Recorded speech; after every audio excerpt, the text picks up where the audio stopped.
Everybody. An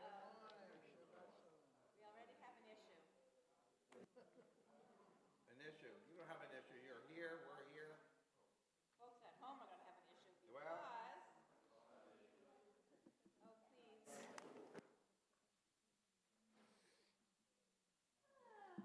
Okay, let's see. Can anybody hear me? You can hear me, but you can't hear me through the mic.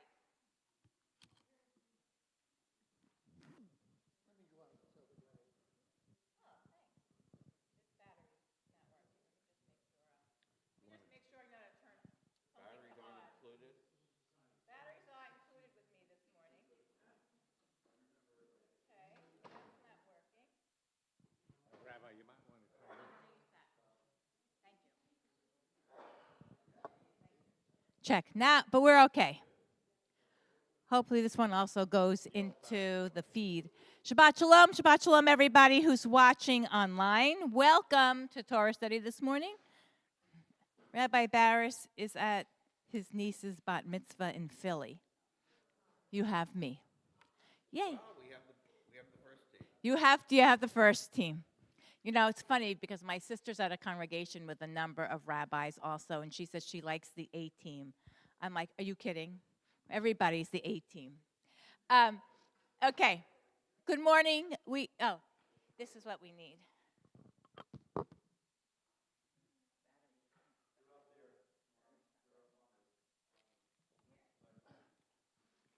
Okay. Let's see. Vishamra. We did it last night. We don't do it that often on Friday nights. I love when we do. Feels Shabbat-y to me. Vishamru v'nei Yisrael.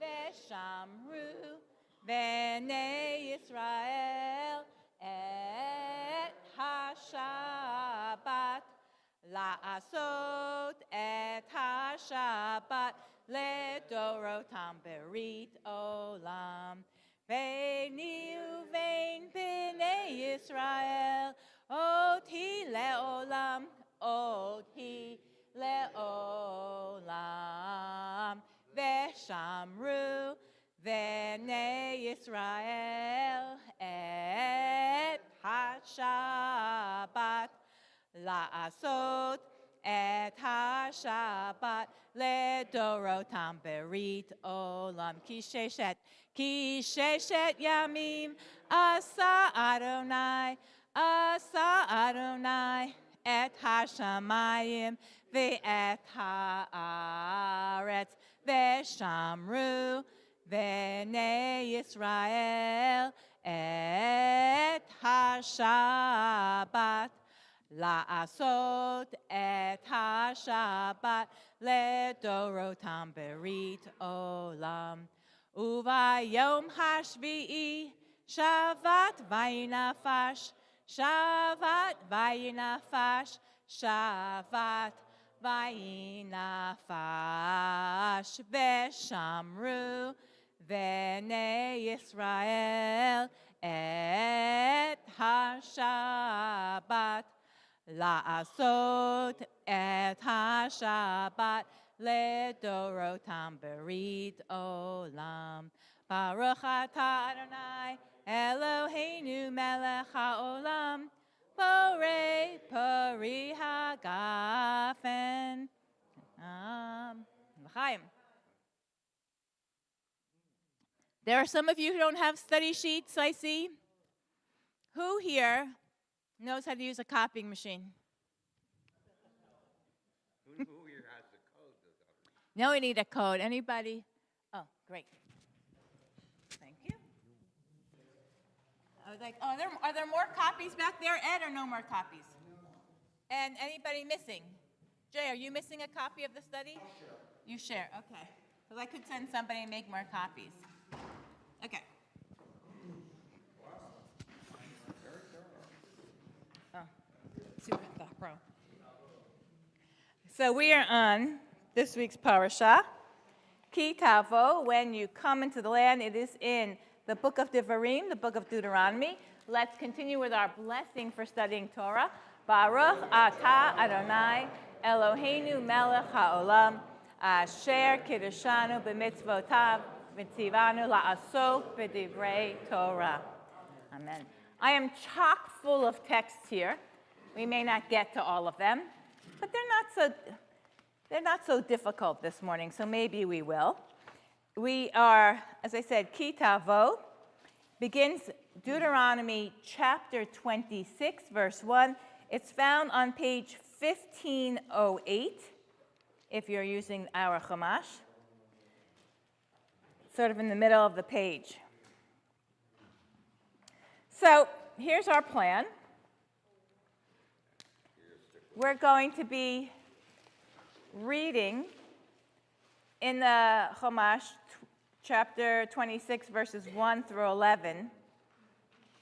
Maybe I won't stop us as we read through, and later then we're going to jump to the end of the portion. So before we begin, I have a question, a gathering information question. So we are lucky enough to host in South Dade 7 Israeli families that are coming from the Gaza envelope, and they're going to be here for a week, and they're going to be like moving into our homes, like our families, for a week. The Jacobys are hosting a family. Yay. It takes your time and energy, and love and support is there. So we're looking for one more family. So if anybody's interested, November 11th through 18th. Oh, you did? You spoke to that every day, the whole week, you'll host them and you'll schlep them back and forth, back to Pal Harbor? Okay. Oh, and you have, how many, we need like, it's a family of 5. Oh, you have somebody? Okay, I'm going to check. If anybody else is interested in this really transformative mitzvah, you can let me know. All right. Page 1508, our first reader. Where are we going? Norman, you. Big loud voice, everybody should be following along. We're going to try to read all 11 verses, maybe without me interrupting. When you enter the land that the Eternal your God is giving to you as a heritage, and you possess it and settle in it, you shall take some of every first fruit of the soil which you harvest from the land that the Eternal your God is giving you. Put it in a basket and go to the place where the Eternal your God will choose to establish the divine name. You shall go to the priest in charge at that time and say to him, I acknowledge this day before the Eternal your God that I have entered the land that the Eternal swore to our fathers to assign us. Okay, now we're on verse 4. Edith's continuing. The priest shall take the basket from your hand and set it down in front of the altar of your God Adonai. You shall then recite as follows before your God Adonai. My father was a fugitive Aramean. He went down to Egypt with meager numbers and sojourned there. But he became a great and very populous nation. The Egyptians dealt harshly with us and oppressed us. They imposed heavy labor upon us. We cried to Adonai, the God of our ancestors, and Adonai heard our plea and saw our plight, our misery, and our oppression. Adonai freed us from Egypt by a mighty hand, by an outstretched arm and awesome power, and by signs and portents, bringing us to this place and giving us this land, a land flowing with milk and honey. Wherefore, I now bring the first fruits of the soil which you, Adonai, have given me. One more. You shall leave it before the Lord your God and bow low before the Lord your God. And you shall enjoy, together with the Levite and the stranger in your midst, all the bounty that the Lord your God has bestowed upon you and your household. Okay, so there we go. We entered into land. We have first fruits, and we're told we must acknowledge. So what we're talking about today is what does that mean to acknowledge the good. And in the ideas of midot, of values, it's called hakarat hatov, gratitude, really recognizing, seeing, calling out what is good. So we're going to discuss what does it mean to call out, to acknowledge what is good. We are on the question so far. Okay, we're going to start, we start on Ramban. We'll read a section and we'll see if we want to say anything about it. So 26:2, the Ramban Nachmanides is commenting on the second verse, that you shall take the first of all the fruit of the ground, which thou shalt bring in from thy land. Who, next reader, please. The meaning thereof is that you shall take of the first of all the fruit which you will bring into the house from your land, which the eternal your God gives you. He commands that one should set aside that fruit in the field and designate it as first fruit, and then bring it into his house and put it in a vessel fit to be taken to the sanctuary in Jerusalem. Now, Scripture did not prescribe an amount for the first fruits. Instead, even one grain or berry of that species exempts the entire field, similar to the law of terumah, the heave offering, where one grain exempts the whole pile of grain. Okay, thank you. So we're in the land, we have our first fruits, we designate something from, sometimes one of the other commentators say they tied a string around the first fruit that they saw growing. They can take some. You don't have to schlep all of these first fruits to Jerusalem. Ramban saying, you just need a little bit. You just need, a tiny piece. All right, so we know we are reserving, we are designating something. And verse 3, you shall go to the priest. Well, who wants to read the Rashi, the next Rashi? Little tiny, I'll read it, it's one little line. So you shall say unto him, to the priest, that you are, this is Rashi's language, you are not ungrateful. A double negative. You shall say to the priest, here I am, I'm bringing this. Marta elav, you shall say to him, you are not ungrateful. What does Chizkuni say on verse 3? Next reader. Thank you, Jeff. I profess this day.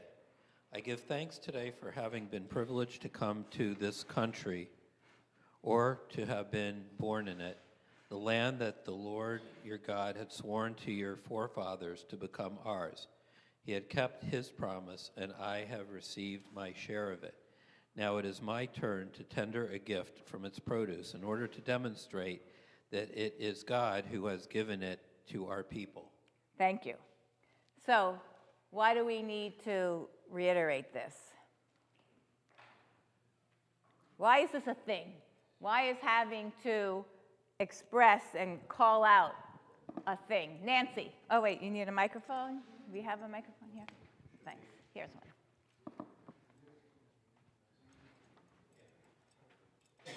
Thank you.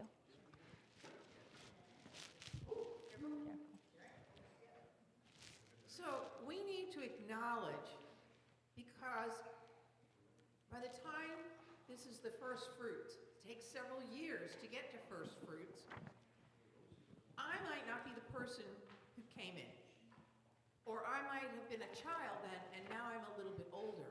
And I need to acknowledge that connection, that God did this for me, for each me in each generation, that it is not just a one-time incident. We need to acknowledge always our connection with God, because God connects us with the land. Okay, thank you. So there is this, Moses is worried. He has this ongoing worry. I don't know why he hasn't lived with a bunch of people before, that these folks coming into the land and in future generations are going to separate themselves from the Eternal One in their ideas of really who they are, the essence of why we are here, which according to Torah is to observe mitzvot. Oh, you already have the microphone. Go ahead, Jeff. Yeah. No, I also think that it's even a deeper expression where first fruits also refer to the first children born in the land, and that they carry on from their ancestors, and those first children that have first children do the same thing. Okay, so my father was a wandering Aramean. Where else do we read that? The Haggadah, correct. So, and the whole point of the Haggadah, which is really what Jeff Rosenberg was saying, the whole point of the Haggadah is to retell the story to the children so the children would know the story and know what to do. If the child is not tuned in the Haggadah to what's happening and what they're supposed to do, what's that name given to that child?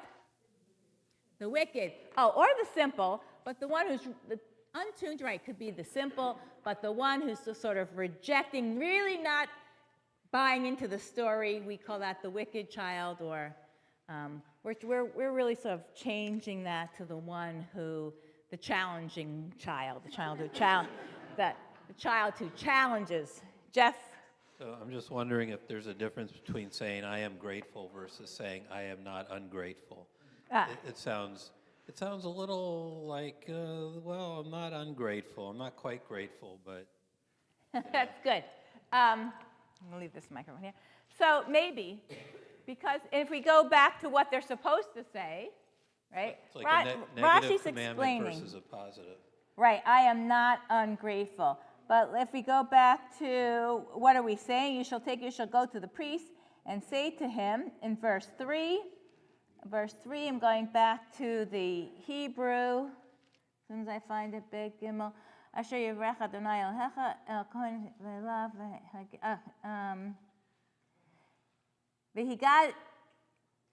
Higadati Hayom LaAdonai Elohecha. I am saying to God, you must say. Verse 3, you shall go to the priest in charge at that time and say to him, I acknowledge this day before the Lord your God. Higadati Hayom LaAdonai. I am saying this. So the idea of we must say this, and let's see, there are other people that I'm not going to say that Rashi is, I am not ungrateful, but I think the other commentators do point to a more positive way of saying grateful. That's why we're saying it. So we're not just thinking it or not just bringing the first fruits to the priest. Here are my fruits, putting it down and walking away.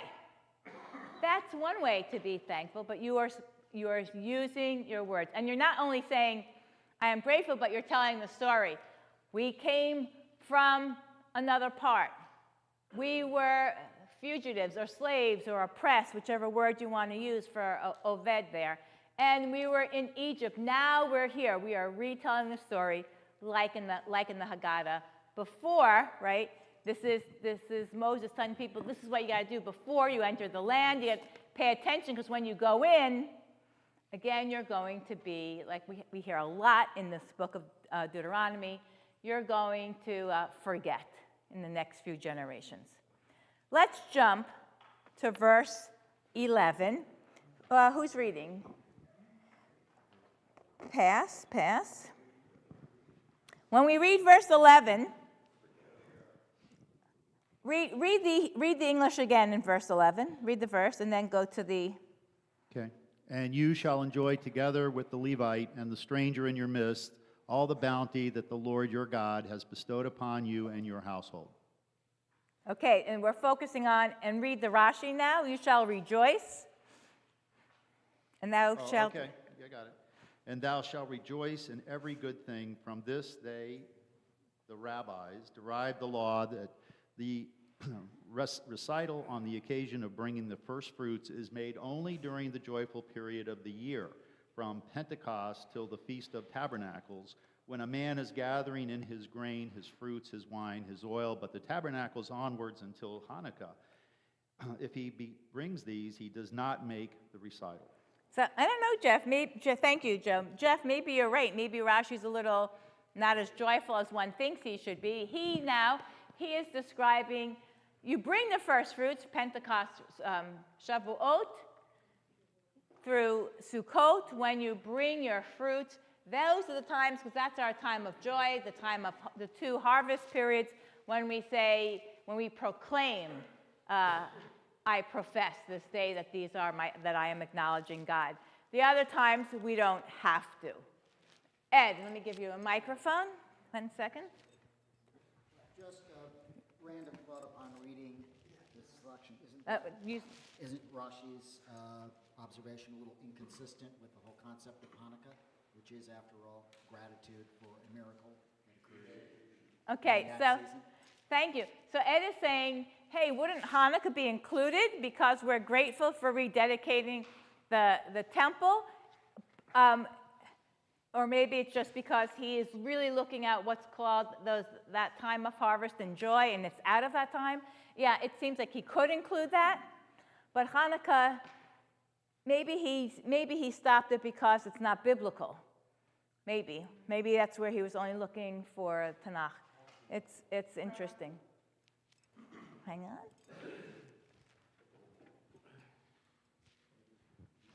We talk about Egypt, and it is so hard not to realize the contemporary issues of Israel, of Egypt's involvement in the survival of our country. It's scary. It's not over. So, and I know that I'm sure Rabbi Barris has been touching on this. When we are reading Torah during the last 11 months now, more, it seems like so much of the Torah is going to touch on or explain or even frighten us about what's happening today in Israel. And I think that, so we have to look at the Torah. It's written in its time for its time, as well as the lessons for all time. So, I mean, it is scary if you look at it and you look at the words to say about this denial of a people or this attack of a people, and to overlay it exactly on today. We can do that, and I know in our heads we're all probably doing that, but for me at least, it causes me a lot of distress and depression and a lot of sadness. So I recognize it that, gee, there could be a parallel. I don't necessarily see it as prophetic. If I would look at it literally as prophetic, we would all be in the wrong camp here, sitting here at Temple Beth Am. So I'm not going to erase myself. All right, so joy. Let's go back to the joy. Let's look at some related texts, not exactly on this text. And we see that joy is important. We have from Psalm 100, verse 2. Who wants to read that little verse? Shelley, it's at the foot of page 1, very much on the bottom. Psalm 102, serve the Lord with gladness, come before his presence with singing. Okay, so back to I don't want to show you that I'm not ungrateful. It may not be enough because all the other texts talking about when we go before God, it has to be with a certain kind of joy. It has to be with a certain kind of joy. And the Hasidim love this because their whole way of serving God, which they claim different from the mitnagdim or the mignagdim or the misnagdim, those who were more of the Enlightenment stage of Judaism, they say, no, we're going with this joy. That is the basis for serving God, and we have tons of texts that serving God with joy is the basis of what we do, and we have that joy because we are recognizing God. It's like you really can't have one without the other. Let's see, what else did I prepare here? Okay, more talking about how we have joy. So, serve God with joy, that's in Tehillim. Being grateful, so now we've gone from grateful, moving up to joyful. And it seems that you can't just be grateful, you have to add the joy in that. That looks like what we're going to. Pirkei Avot sort of includes that. This is a section from Pirkei Avot and Tehillim and Psalms. Jeff Rosenberg, the top of page 2. In Pirkei Avot, sorry, I got a little verklempt. Yes. Yeah. Who is the rich one? He who is happy and is happy with his lot, as it says. When you can eat from the work of your hands, you will be happy, and it will be well with you. This is Psalms 128:2. You will be happy in this world, and it will be well with you in the world to come. Okay. So here we have a piece of Mishnah, and then the comment, the explanation of the Mishnah used is from Psalms. So we already have two layers, different texts associated with what we're studying today because of this connection of how do you recognize what's good in your life. So I teach Pirkei Avot on Sundays to 6th graders. It's very joyful.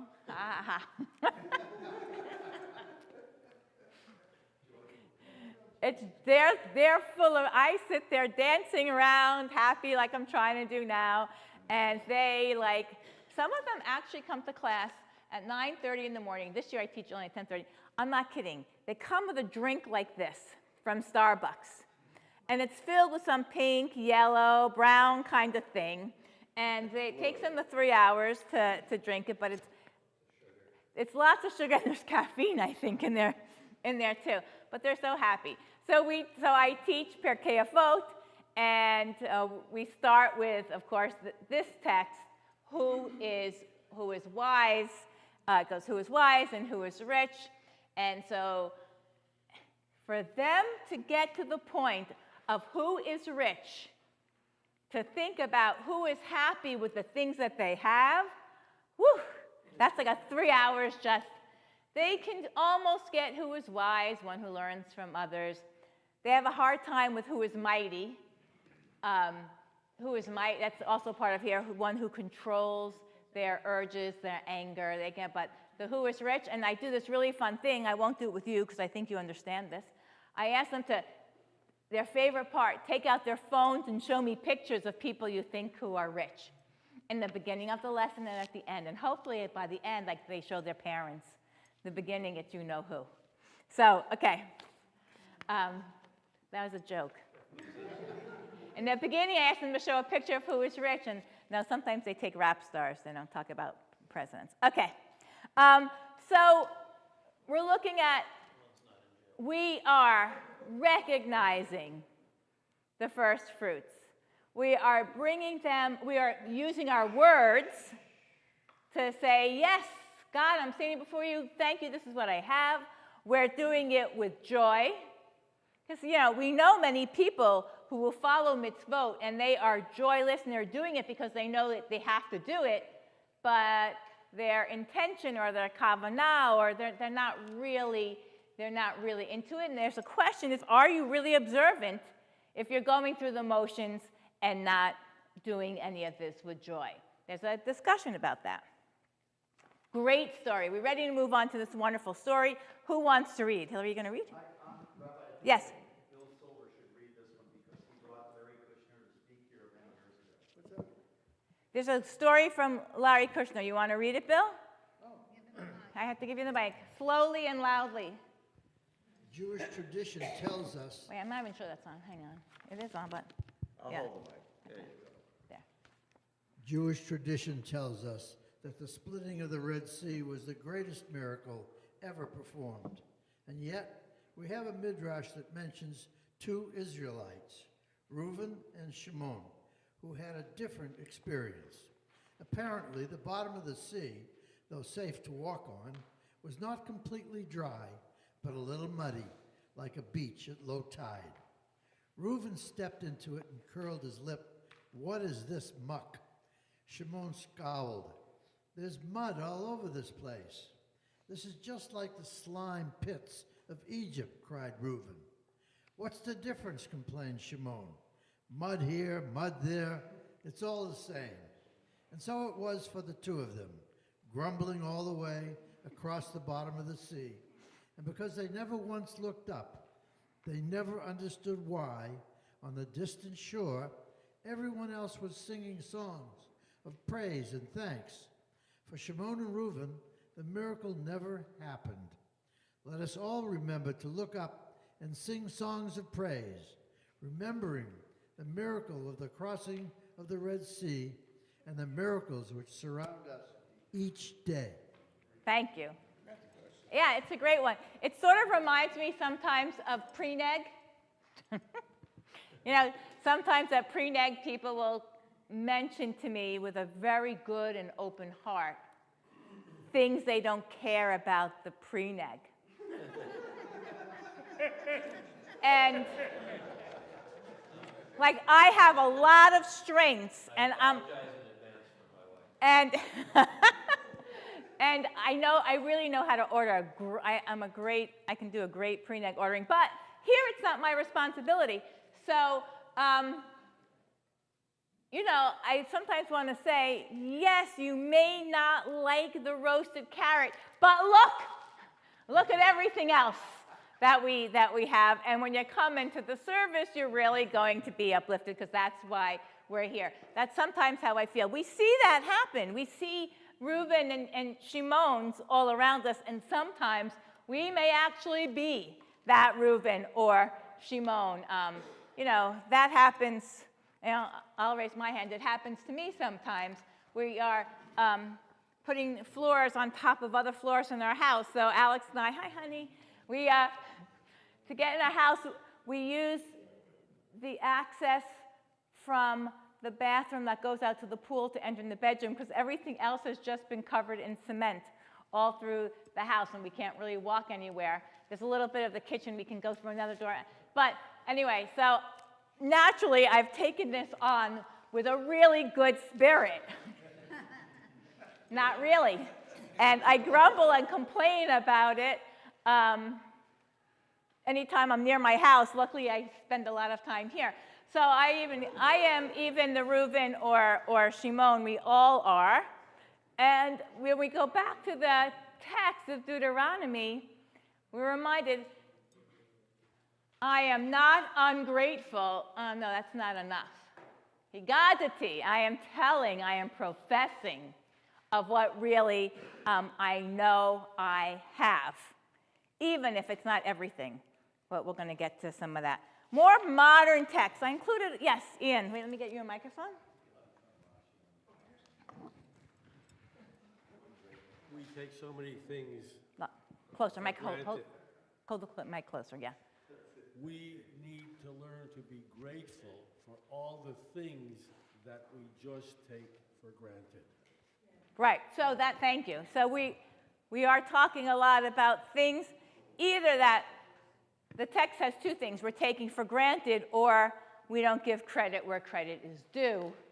And in Torah talk, credit is due to God, and we miss that. We miss that point. The attitude of gratitude. More on that. Top of page 3. We have a couple of modern things going on here. Who would like to read Growing Gratitude? Perfect, Bobby. Where are we up to? Hillary, now we're up to you.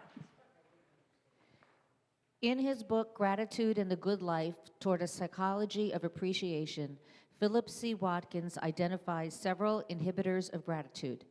Many people have an aversion to feeling indebted and are therefore reticent to acknowledge their dependency on others. Additionally, envy and materialism can generate a continual dissatisfaction with one's possessions and lot in life, making it difficult to appreciate the blessings. Arrogance is the most pernicious trait that obstructs gratitude. Narcissists have a difficult time admitting dependency because they have a sense of entitlement and an illusion of self-sufficiency. Everybody just breathe.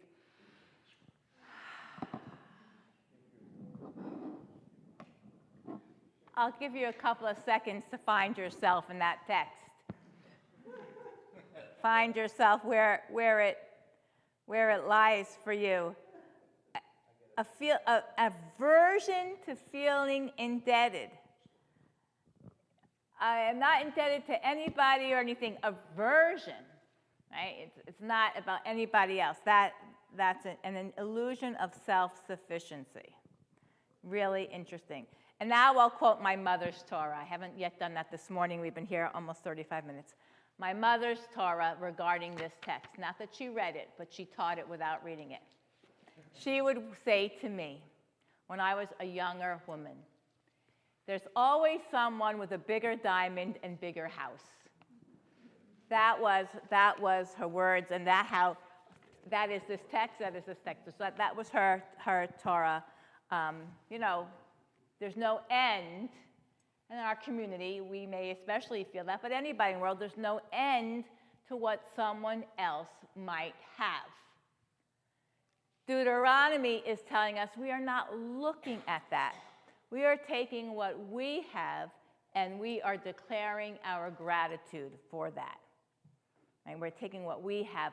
Yes, I was waiting, Eileen, all morning for you to raise your hand, and I knew I would get you eventually.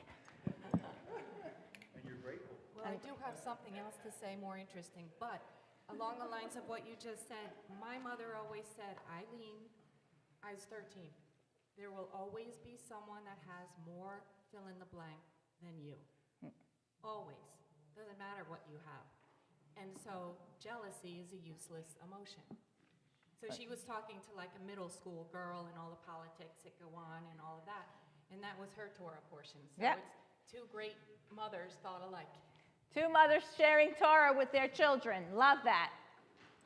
I think there's a radical idea here. I think Moses is trying to organize his community, this ragtag group of people who came through the deserts. And you can organize a community around laws, around crime, around punishment. But the radical idea is to organize a community around gratitude. And that's unique. And it gets over the problems of arrogance and hubris and a bunch of other things. But I think that's a unique, radical idea. Thank you, Alfred. So the idea that we're gathering, we're creating this principle, this value of gratitude towards God, and doing it joyfully to create a society that thinks that way, that moves that way. And yes, there are the laws that we must follow, but this law is also providing something emotional, something else spiritual. You know, we have so many of the chukim that we don't really know why they're there. But here we can find many, many reasons, even though it has nothing to do with us today.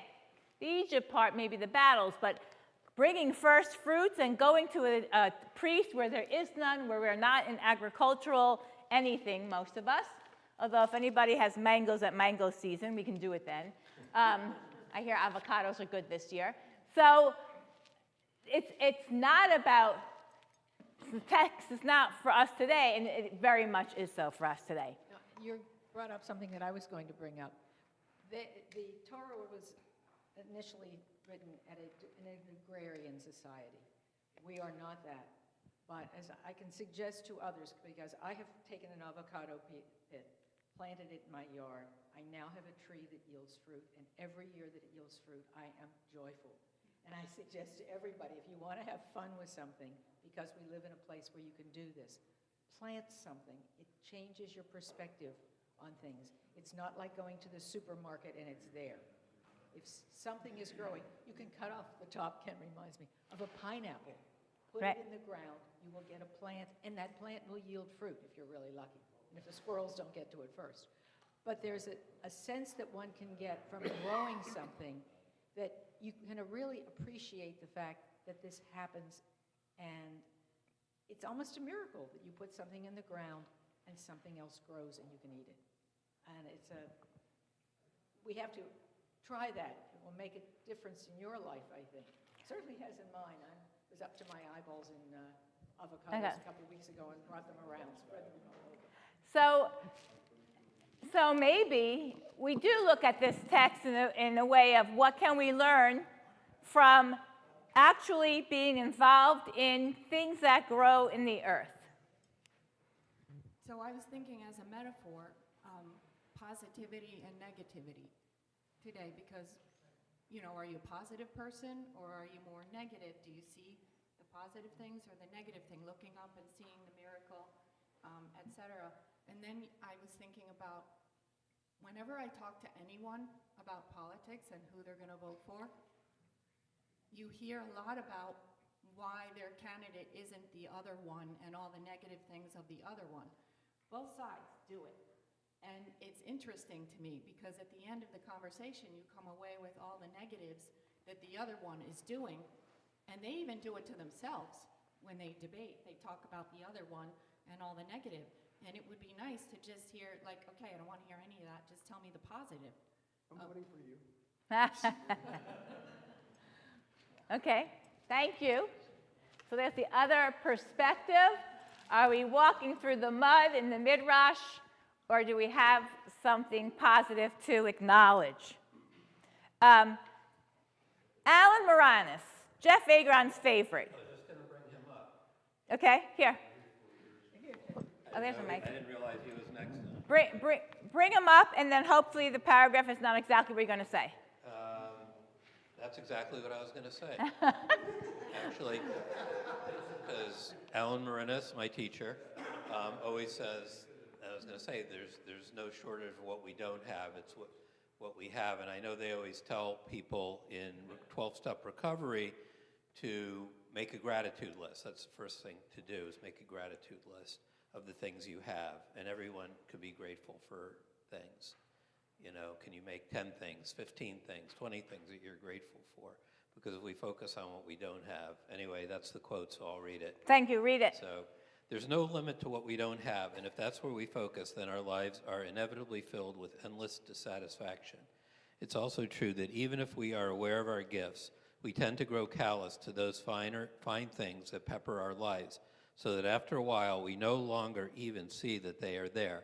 We come to take the good for granted. When gratitude is a living reality well established in our heart, however, we constantly refresh our vision so that we make accurate note of the good that surrounds us. This is the ethos that lies behind the ancient proverb which asks, "Who is rich?" and then answers, "He who rejoices in his own lot." Thank you. So he also brought up the Pirkei Avot we read. So again, wow, we have another level here. Yeah, we may acknowledge what we have, but then after a while, that level of acknowledgement, it becomes routine for us. And then we sort of slip back into, you know, maybe the hubris or arrogance or just the forgetfulness or just going about things. Callous, he used the word callous. We're just not paying attention to it, but then we get back to verse 3, gadati, right? I have to say it. I have to profess That's why it. we're supposed to say modani every day. Well, that's on the next page, Jeff, so hang on. But it all reminds me of that joke where in the deli where the waitress walks up to the ladies and says, "Good afternoon, ladies. Is anything okay?" So. Right. Wait, yeah, what's it doing? Is anything okay? Is anything okay? So gratitude should never be a platitude. Well, all right, so we have an attitude of gratitude, and gratitude shouldn't be a platitude, right? So I'm acknowledging, I'm saying it, I'm doing it with joy. We're moving up.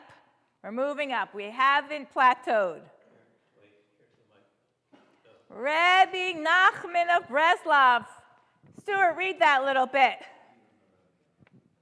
Okay, I'll preface it.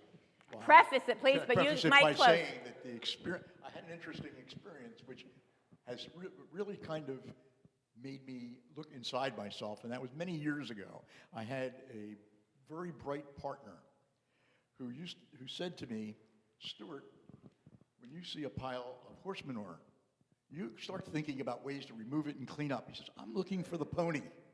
And I thought that was very insightful about me. And on the other hand, I think it's important, particularly in some areas of life, not to be satisfied. I think that the academic inquiry is one of those areas.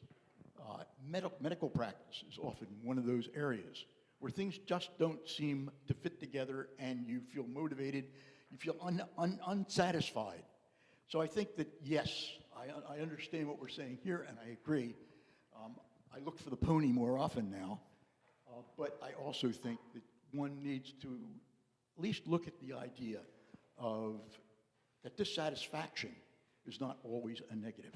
So we're not saying by this, Stuart, I hear you, to be complacent in making this world yourself, what you study, what you teach, what you learn, how you practice medicine. We are not looking to be complacent there. Right. No, we are, but we... it's what you do with it. Yeah. It's an active process. Yeah. It's what you do with that. You know, you can take the negative and be negative, or it can move you to Correct. take action. Correct. And that's kind of the point that I'm trying to make. And I think that this satisfaction that Stuart's talking about is not necessarily a negative. It's the insight that there is more, better, but not more stuff. Exactly. Right? We're not talking about more stuff. We're talking about the next discovery to make life better for people. In those areas, you shouldn't be complacent. Dr. Higgins over there, you want to add something? So it's curiosity. That Right. takes on a positive spin, and it's kind of the same thing. So we don't want to give up our curiosity. Dr. Feingold, do all the physicians have something to say?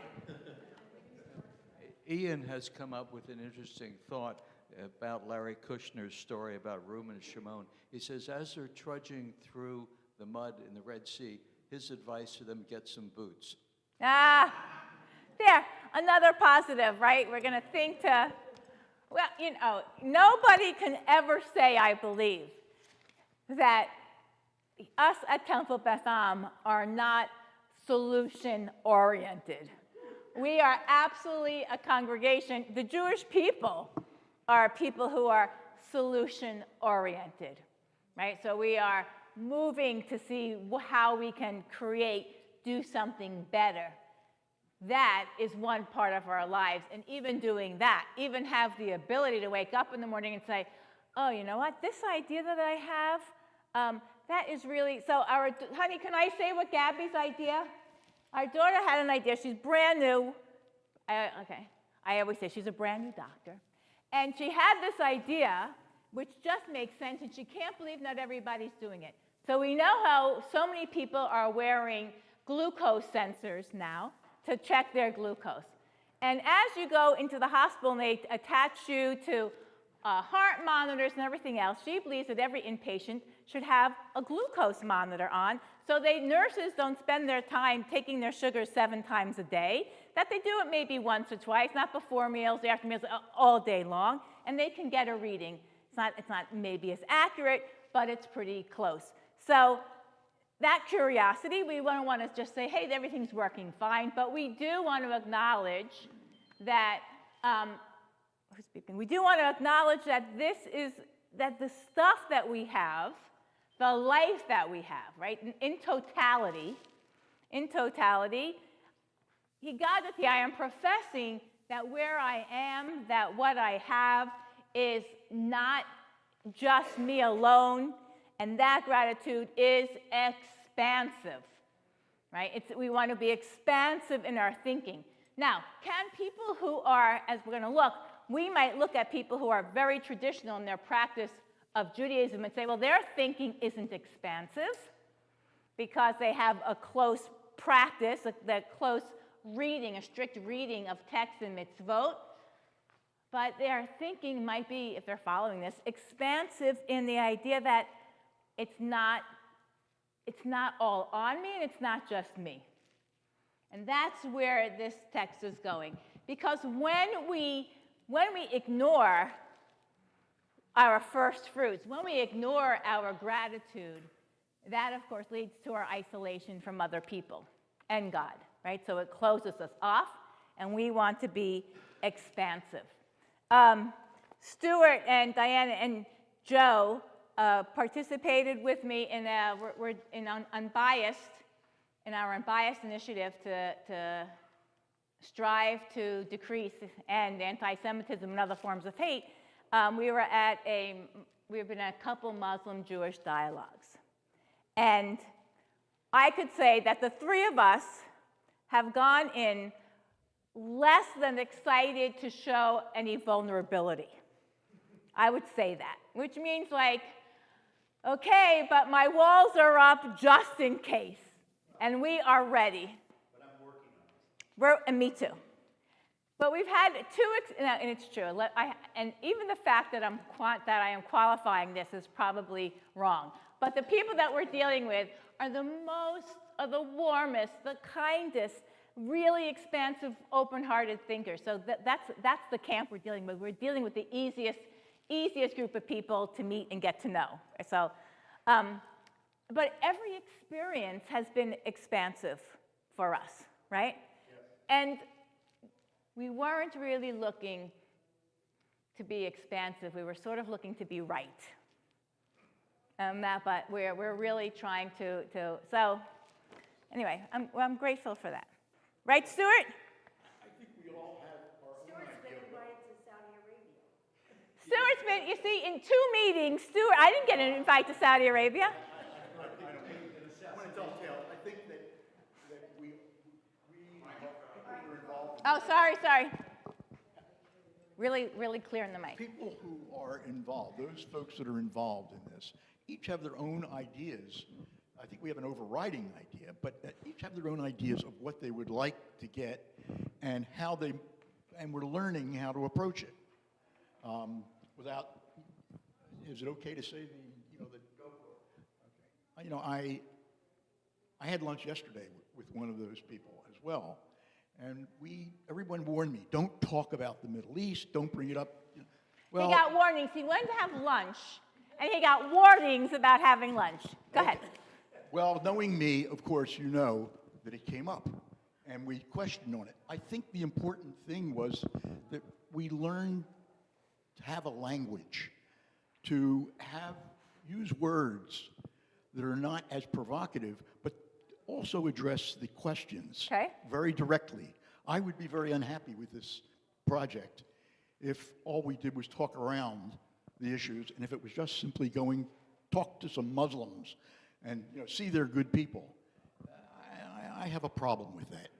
So I have found so far in our conversations that if I try to choose words more carefully than perhaps I might ordinarily, that it works pretty well, and it's a very, very rewarding experience. I learned a lot yesterday. Wow. So, Stuart, at 85 years old, you said it out loud recently, so I knew I was allowed to say it. 84, sorry, is talking about the ability to change and use different language and to hear another narrative. Still speaking your truth.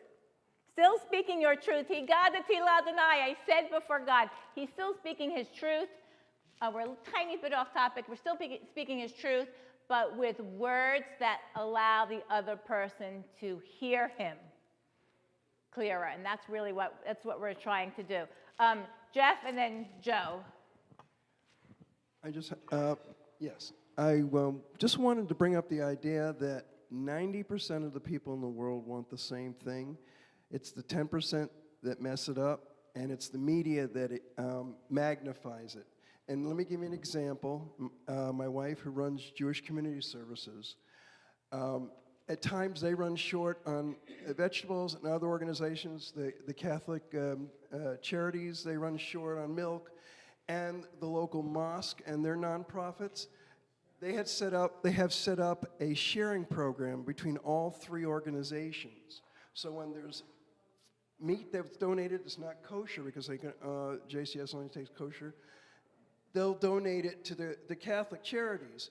If there's milk or eggs that they have extra, they'll bring it to the mosque. And everybody else does the same thing. And then about a year or so ago, before all this happened, before October, my wife had won an award from the Muslim community for the highest award a civilian can get for working with the community, because she had gotten, how that started was she had gotten a lot of Afghans, and several of our people had brought them and helped them. And so that's where she got the mosque to get involved. They, in turn, would help now, in certain instances, the Israelis that have come over.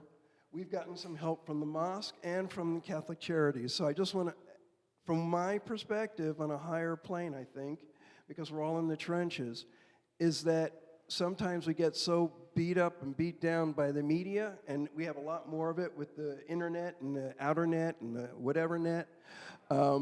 I just want to say it moves us to another level if we can look at people, not the ones that are flying flags or beating their chests, but just people as people.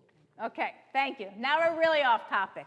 Bring us back. I'm going to try. Okay. Well, firstly, with gratitude, Stuart came up with a great idea, a brilliant idea about changing the vocabulary and the way we speak to the people that we're working with. And I think, again, that's just a brilliant idea. It's not going to be so easy, but I've identified the individual that he had lunch with yesterday as a Sunni.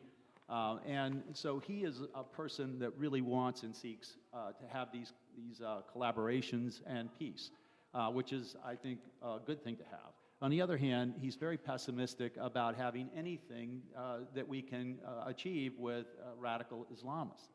Right. That said, what Stuart brought up earlier, and what I am personally, myself, working on, is that in our conversations in our last event, a professor, brilliant guy, who was a part of Operation Moses, referred to the West Bank as occupied territory.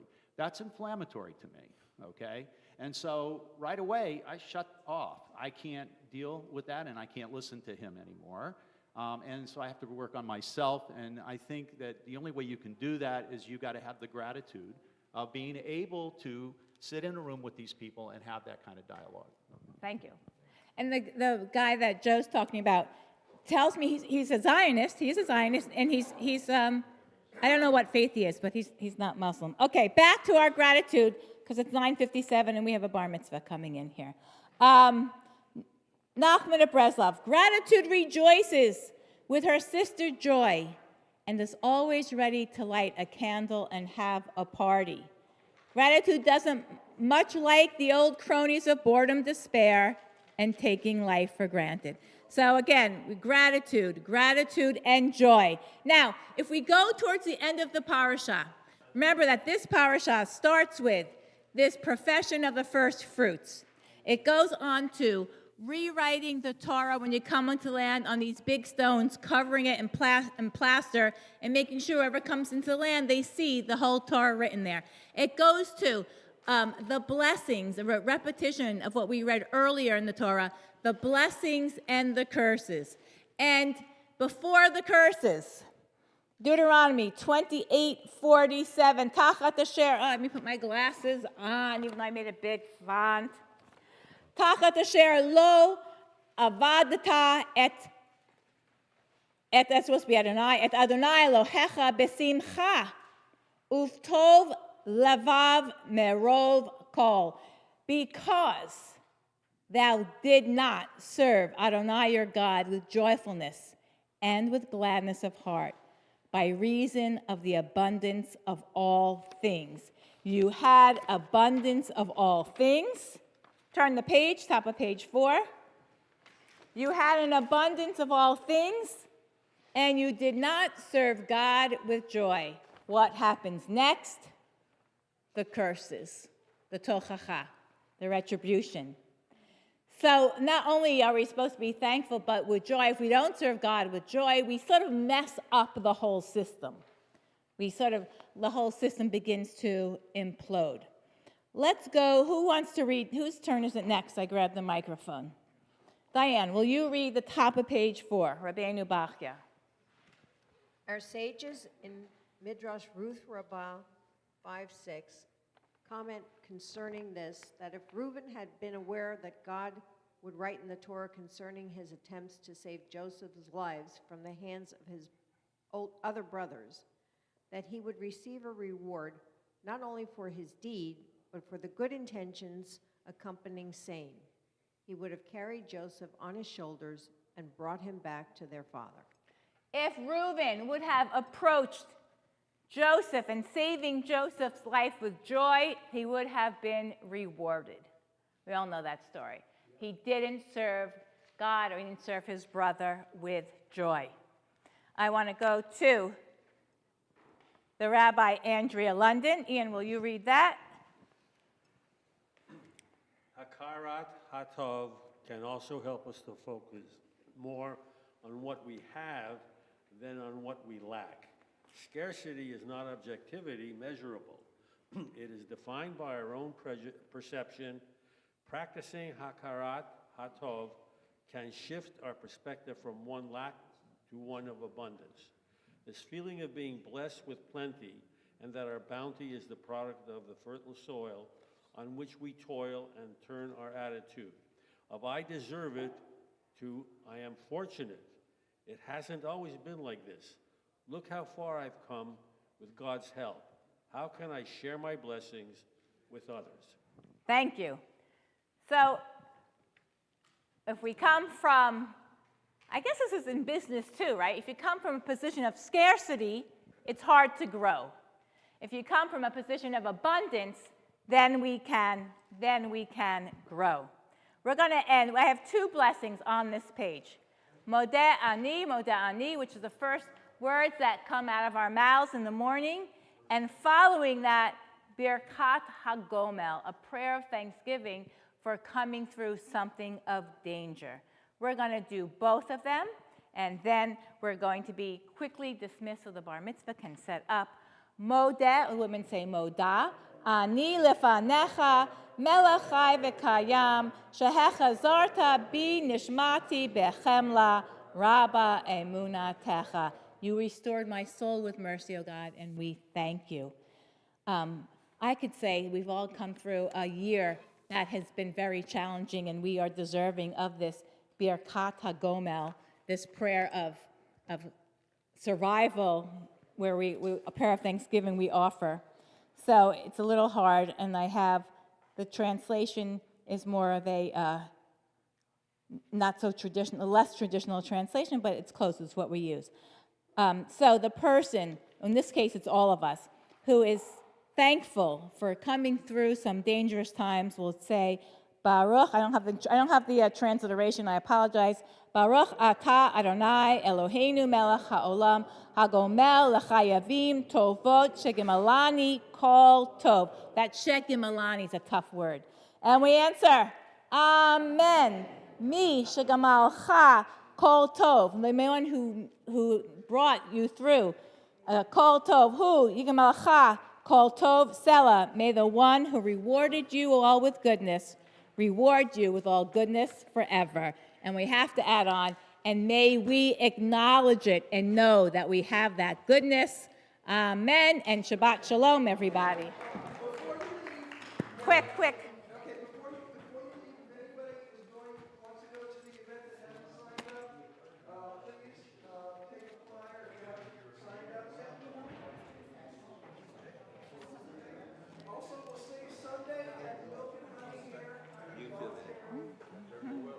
I told Alfred, Reuben and the other guy, they had just bought Gucci loafers. And they're saying, well, no, it's right, they're like, what are we doing? He added, let them get boots. That's why they were upset. Very apropos to us.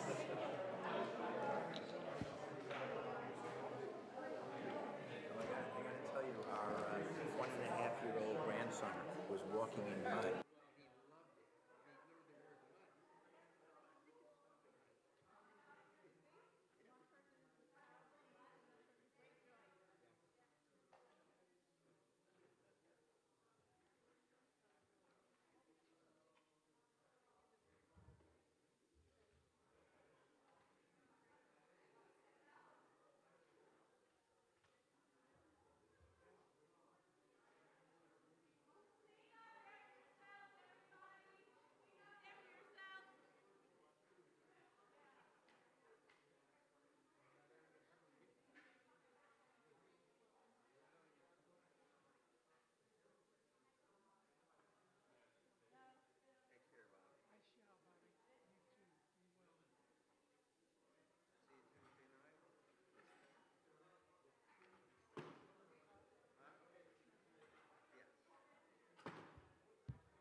1, 2, test, 1, 2.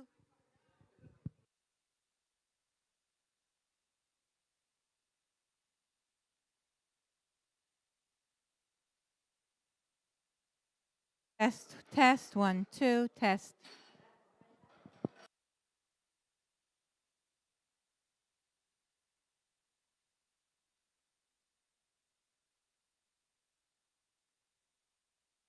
One, two.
Testing 1, 2.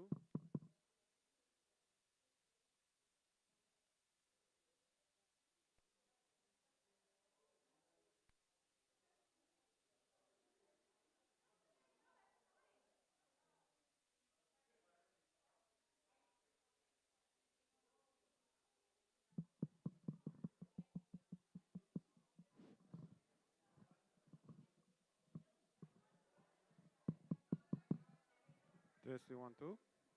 Check, check.